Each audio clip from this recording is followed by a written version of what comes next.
阿尼玛卿，阿尼玛卿，承认为谁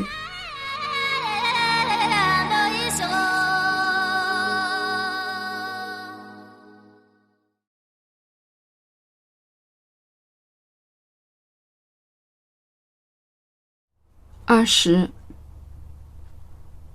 我要给安尼亚特·斯柏林挂金幡。我竟忘记他离开人世已有多久，或者说有意忽略这个事实。就像他还活着，我们仍旧找得到彼此，相互关怀，总是他给予的更多。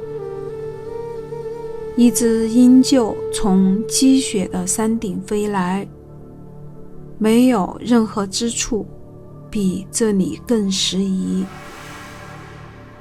我恭敬地取出从拉萨带来的经幡，既是出自私人情谊的追悼，也因为6年前他写的文章。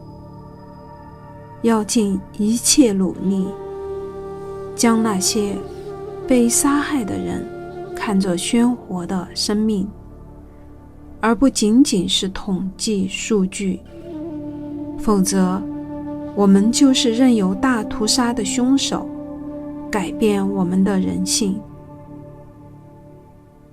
他还讲述了一个被湮灭的故事。拉布市的第3世阿丁珠部名叫贾央以西索难却罪，与前世一样，专注于注释传法，信徒众多。但在1958年的一天，在金珠玛米那遮天蔽日的炮火中，在他24岁的年纪，一切戛然而止。我在一条经幡上写下这个戛然而止的名字，埃利亚特·斯柏林。在另一条经幡上写下这行字：1950年代以来所有遇难的族人，系在一起，悬挂在重重叠叠的帆丛中。风吹来，每个字飘向肃然的阿尼玛卿。21，阿尼玛卿作证，我以这段歌词许愿：如果我来世还是人生，请让我投身在我的家乡坡。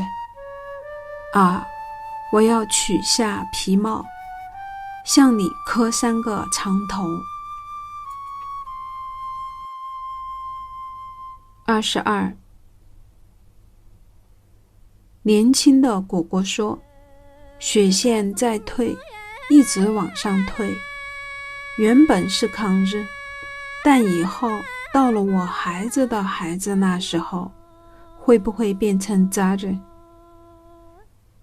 年长的牧人说，以前雪很厚，现在变薄了。紫德卡那里的湖，8大成就之地，现在快干了。以前是雪的世界，现在只剩这么一点白色。各地的朝圣者说，这么大的雪山会消融吗？谁都不会信。但无论走哪条路线，都看得见雪和冰在融化，一年又一年，令人不安。